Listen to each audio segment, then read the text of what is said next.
கங்கம்மா!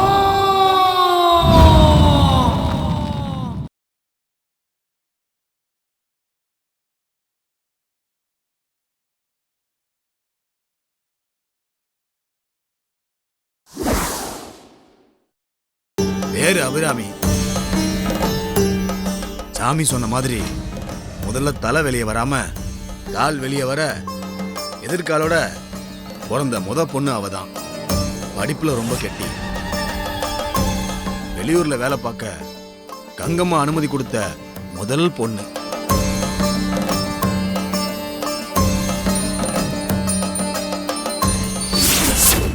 எப்போன்னு காத்துக்கிட்டு இருந்தேன். புரோகிதரா, நல்ல வார்த்தை சொன்னீங்க. இந்த ஜமீனோட மகாராணி அலங்கார நாச்சியார் நான் சொல்றேன். அந்த நம்பூதிரிய உடனே புறப்பட்டு வர சொல்லுங்க. ஆக வேண்டிய பரிகாரத்தை செய்யுங்க. கங்கம்மாவோட சாபம் மழுங்கி போகணும். நாகம்மா புத்துக்குள்ளேயே மடிஞ்சு சாகணும். இது என்னோட உத்தரவு. மகாராணி உத்தரவுப்படியே ஆகட்டும். எந்த ஊர்ல வேலை பார்க்கறா? சென்னையில. ஆனா இப்ப அந்த பொண்ணு வேலையை விட்டுட்டு நம்ம ஊருக்கே வந்துட்டா. வேலை பார்க்குற இடத்துல ஒரு பைய அவளை காதலிக்கிறதாகவும் நம்ம ஊரு பொண்ண கல்யாணம் பண்ணிக்கிறதாகவும் ஆசைப்படுற பைய போல இருக்கு. அந்த பையனுடைய கதியை நான் பயந்து இவ அவங்க அப்பா உத்தரவுப்படி ராஜினாமா பண்ணிட்டு ஊருக்கு திரும்பி வந்துட்டுதா எல்லாரும் பேசிக்கிறாங்க.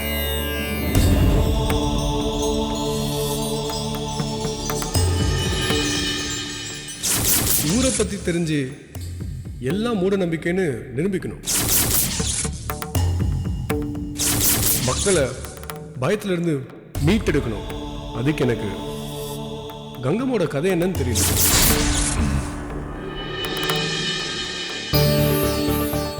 அபிராமி பொதுவா எதிர்கால்களோட பிறந்தவங்க தெய்வாம்சம் பொருந்தினவங்களா இருப்பாங்க. அவங்க கைப்பட்டா வியாதிகள் கூட குணமாகும். அபிராமி இந்த ஊருக்கு வந்தது ஏற்கனவே முடிவு செய்யப்பட்ட ஒண்ணுன்னு தோணுது.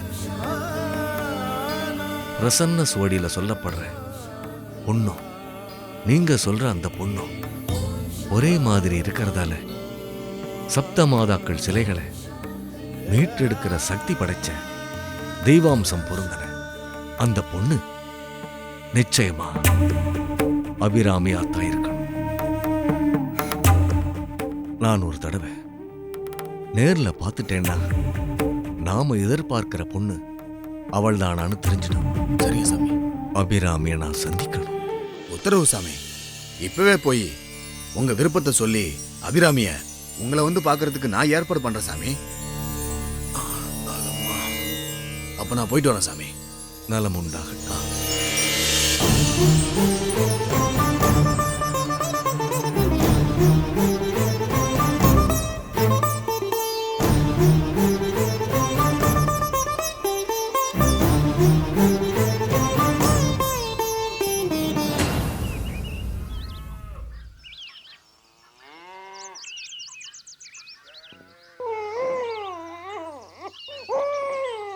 என்னம்மா குழந்தை அழுவுது? 2 நாளா காய்ச்சல் அடிக்குது. எந்த மருந்து கொடுத்தாலும் கேட்க மாட்டேங்குது. ஜுரம் குறைய மாட்டேங்குது. சரி வாங்க என் கூட. ஆமா.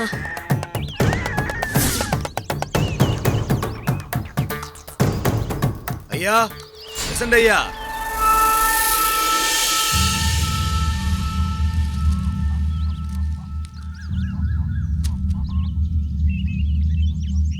வாங்க பூசாரி ஐயா. குழந்தைக்கு ஜுரங்க ஐயா. உங்க பொண்ணு அபிராமி கைப்பட்டா ஜுரம் சரியா போயிடும்னு சொல்லி கூட்டு வந்தங்க ஐயா. என்ன சொல்றீங்க? ஆமாங்க ஐயா, உங்களுக்கு எல்லாத்தையும் ஓரமா சொல்றேன் நானு. சரி, உள்ள வாங்க. உள்ள வாங்கம்மா.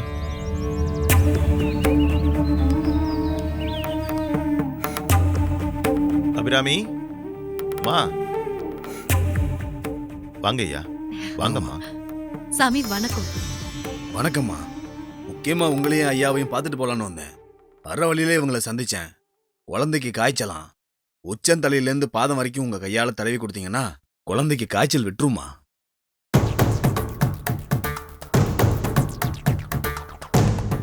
மாடி ஒரு படியில உப்பள்ளிட்டு வாமா. சரிங்க சாமி.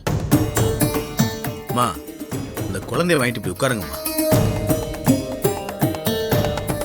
கொடுங்க ஐயா.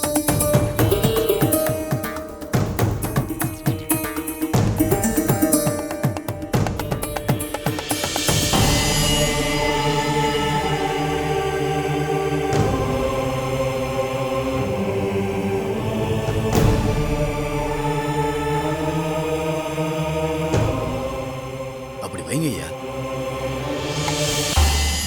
மா அந்த உப்புல கைய வச்சு குழந்தைய அப்படியே தடவி கொடுங்கம்மா.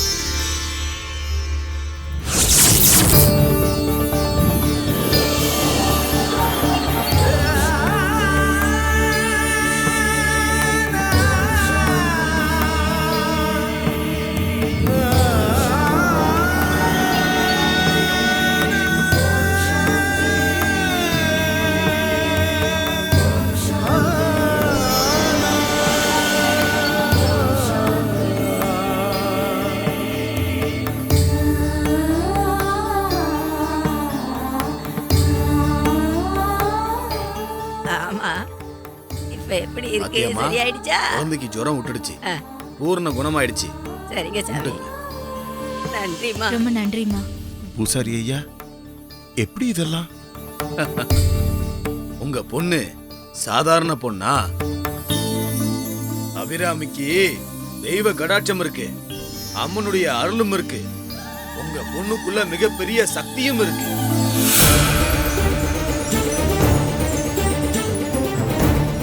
நீ மத்த பொண்ணுங்க மாதிரி இல்லம்மா. பிரசவத்துல முதல்ல குழந்தையுடைய தலை தான் வெளியே வரும், ஆனா நீ கால்கள் வெளியே வர பிறந்தவ.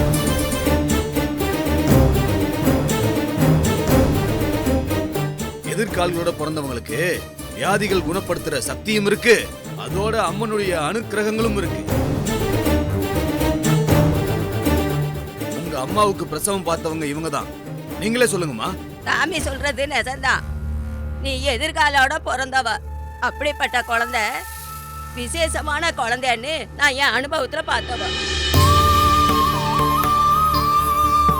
நீ பிறந்த நேரம் கோர்ட்ல கேஸ் ஜெயிச்சு உங்க அப்பாவுக்கு பூர்வீக சொத்து திரும்ப கிடைச்சிருச்சு இல்லையா பிரசிடென்ட் ஐயா? ஆமா. நீ அவ்வளவு அதிர்ஷ்டக்கார பொண்ணு. நீ சாதாரண குழந்தை இல்லைன்னு எனக்கு அப்பவே தெரியும். பாத்தியா, உன் கைப்பட்டதுமே இந்த குழந்தைக்கு சரியாயிடுச்சு.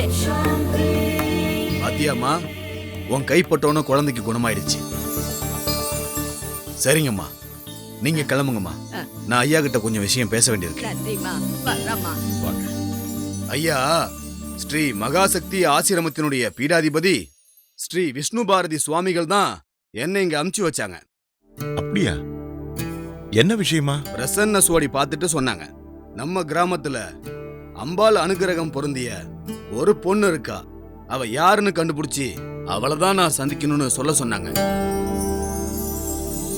எனக்கு தெரிஞ்சு அப்படி ஒரு பொண்ணு அபிராமி தான்.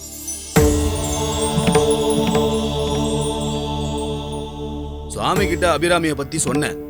உடனே அவங்க உங்க பொண்ணை பார்க்கணும்னு விருப்பப்பட்டாங்க. அத உங்ககிட்ட சொல்லிட்டு போலாம்னு வந்தேன்.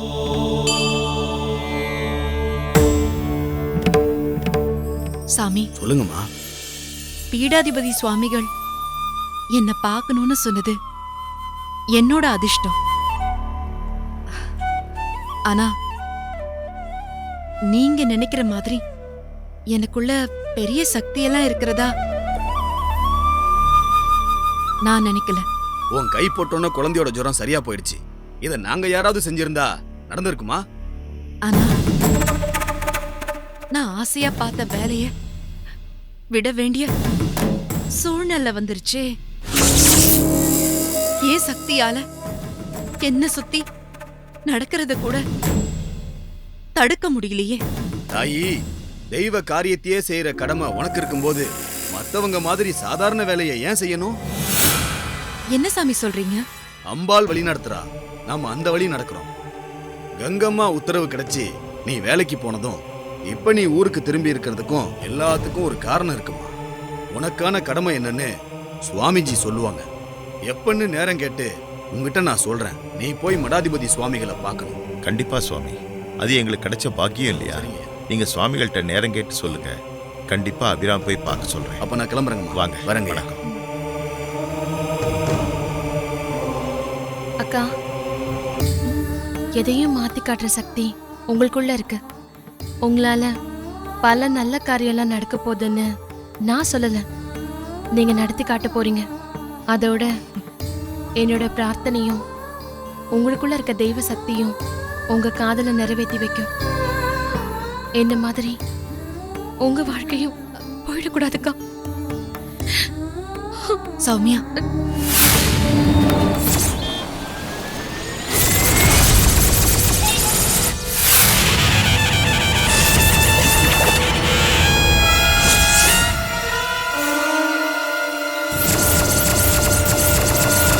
ஓம் நமச்சிவாய, ஓம் நமச்சிவாய.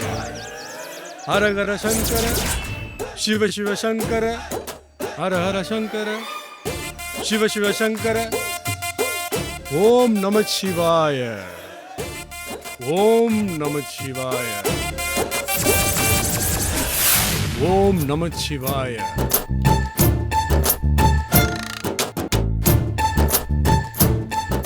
ஓம் நமச்சிவாய, ஓம் நமச்சிவாய, ஓம் நமச்சிவாய.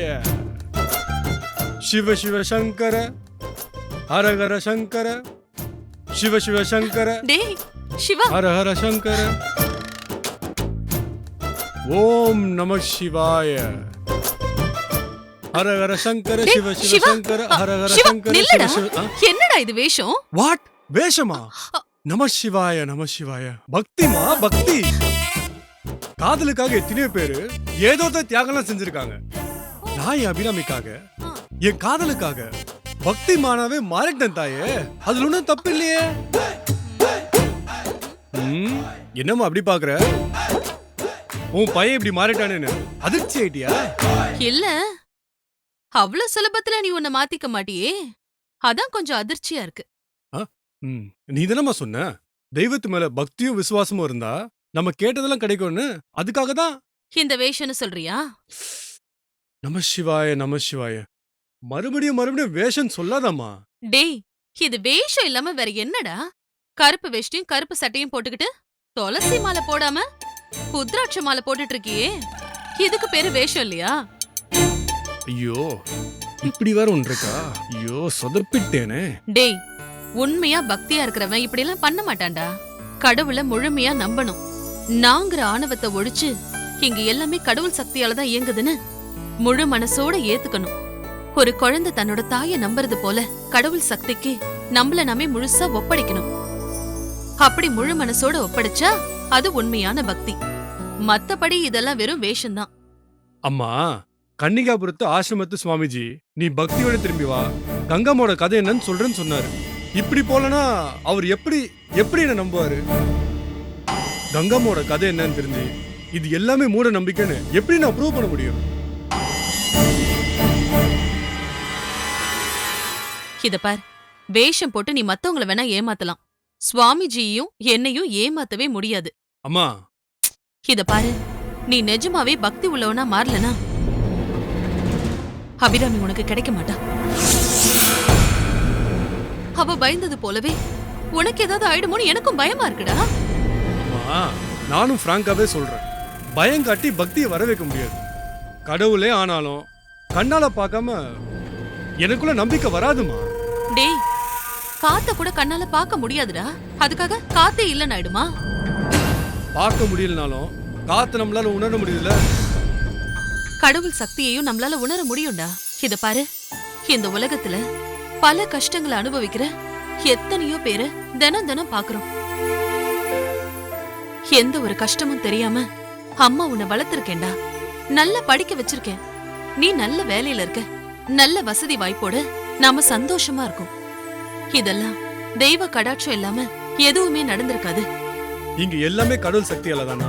ஒன் குரூப் ஆஃப் பீப்புள் எல்லா வசதிகளோடும் மத்தவங்க வறுமையிலும் நோயிலும் வச்சிருக்காரு. கடவுளுக்கு ஏன் இப்படி ஒரு ஓரம் வஞ்சனை? கடவுளை நம்பாத அவரை ஏத்துக்காதவங்க கூட நல்லா இருக்காங்களே. சாமியை விழுந்து விழுந்து கும்பிடுறவங்க கஷ்டங்களை அனுபவிக்கிறாங்களே. அதுக்கு காரணம் மா 1000 காரணம் சொல்லாமா? இவர் தான் கடவுள்னு உங்களால நிரூபிக்க முடியுமா? இப்படி எல்லாம் பேசின எத்தனையோ பேர் கடைசியில அவரே கதின்னு போய் சரணாகதி ஆயிருக்காங்க. அது போல நீயும் ஒரு நாள் ஆகத்தான் போற. அது அப்ப பாத்துக்கலாமா? But one thing mummy, Abirami இல்லாம என்னால வாழவே முடியாது. நீ என் புள்ளையாச்சே, உன்னை விட்டுட முடியுமா? உன் ஆசை நிறைவேறணும். அதுக்கு நான் ஒரு முடிவு எடுத்திருக்கேன். என்ன முடியும் மம்மி? கன்னிகாபுரத்துக்கு நானும் உன் கூட வரேன்.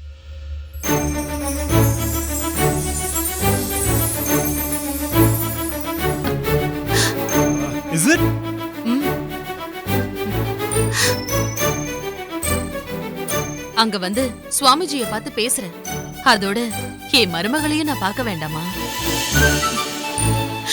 மருமக, ம். இந்த வார்த்தையை கேட்க எவ்வளவு சந்தோஷமா இருக்குமா? என் ஸ்வீட் மம்மி. சரி, நான் இப்ப எல்லா அரேஞ்ச்மெண்ட்ஸும் பண்றேன். சரியா? பாய். டேய் சிவா, ஆ? முதல்ல போய் Dress மாத்திக்கிட்டு வாடா. சரிம்மா, இப்பவே மாத்து.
லலிதாம்பிகையின் அருள் பெற்ற ஒரு கன்னிகையால்